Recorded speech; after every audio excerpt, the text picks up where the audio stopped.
Jadi hadis itu Pak, kalau kita tinjau dari jumlah perawi, ada disebut dengan hadis secara umum ada ahad dan ada mutawatir. Ya, mutawatir itu artinya jumlah mereka yang banyak lebih dari 10, ya. Sedangkan ahad itu di bawah itu. Contoh seperti hadis gharib ini. Hadis gharib ya, ini hadis yang diriwayatkan oleh satu orang. Kalau nanti ada disebut dengan hadis aziz. Aziz itu 2 orang. Ya. Kemudian nanti ada disebut dengan hadis masyhur dan seterusnya dan seterusnya. Jadi ada jumlahnya, ada yang 1 orang, ada yang 2 orang, ada yang 3 orang. Jadi kalau dia hadis 1 orang disebut dengan gharib. Kalau cuma sendiri meriwayatkan. Kalau nanti 2 orang dia hadis aziz.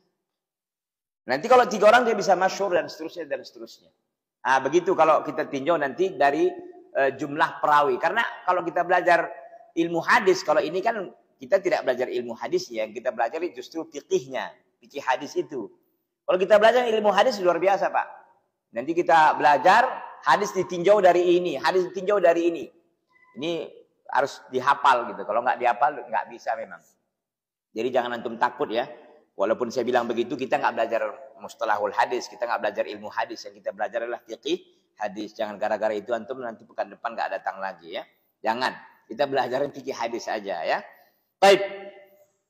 Bahwa fatihatuhu, maka hadis ini di dalam Sahih Bukhari merupakan pembuka. Jadi hadis innamal a'malu binniyat itu, segala amalan itu tergantung niatnya, itu merupakan pembuka dalam Sahih Bukhari.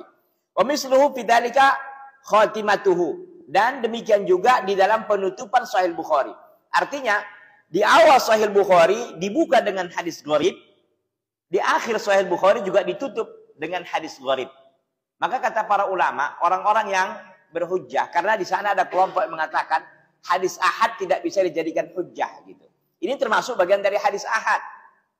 Maka ini menunjukkan Imam Bukhari ingin memberikan semacam bantahan kepada mereka-mereka yang mengatakan tidak bisa diterima hadis ahad.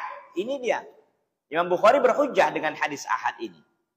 Baik di awal bab ataupun di akhir kitabnya, di awal kitabnya maupun di akhir kitabnya. Karena Imam Bukhari itu kalau kita lihat di dalam Sahih Bukhari itu ada 97 bab.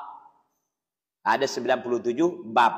Dan beliau membawakan di bab awal ini tentang innamal a'malu binniyat dengan hadis ahad ini, termasuk ahad maksud saya, gharib, dan di ujungnya juga dibuka dengan hadis, ditutup dengan hadis gharib juga. Wa huwa, apa hadis gharibnya itu? Wa huwa hadis Abi Hurairah radhiyallahu taala anhu, kalimatani habibatani ila rahmani thaqilatani fil mizani khafifatani fil lisan thaqilatani fil mizan subhanallah wa bihamdihi subhanallahil azim. Ada hadis Pak yang dikatakan oleh Nabi SAW, kalimatan, ada 2 kalimat, habibatan ila rahman, sangat dicintai oleh Allah. Khafifatani fil lisan, khafifatani fil lisan, ringan di lidah. Tapi thaqilatani fil mizan, sangat berat dalam timbangan pahalanya.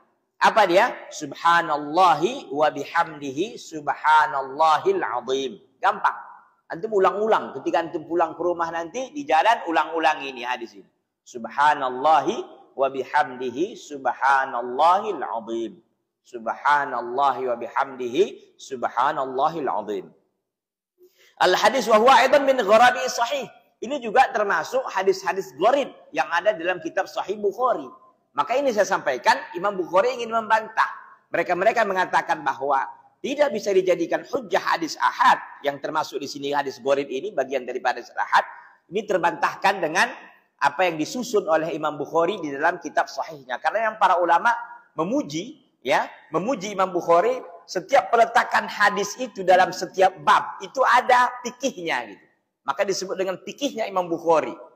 Luar biasa. Meskipun hadis-hadis ini kebanyakan ini kan mengikut bab-bab dalam fikih kan, nanti tentang toharah. Jadi hadis-hadis toharah disebutkan semua. Kemudian hadis tentang ghuslul janabah itu disebutkan semua gitu kan. Penyusunannya penyusunan bab-bab fikih. Namun Imam Bukhari punya kelebihan sendiri kata para ulama dalam meletakkan hadisul bab. Hadis-hadis dalam satu bab itu luar biasa. Imam Bukhari rahimahullahu taala rahmatan wasiatan, maka digelari beliau adalah Amirul Mukminin fil hadis. Beliau ini adalah Amirul Mukminin, pemimpinnya orang-orang beriman dalam ilmu hadis. Dan memang sampai sekarang saya kira tidak ada yang menandingi Sahih Bukhari. Kalau Imam Muslim ini, Sahih Muslim ini justru muridnya Imam Bukhari. Murid dari Imam Bukhari dari Imam Muslim rahimahullahu taala rahmatan wasi'atan. Baik.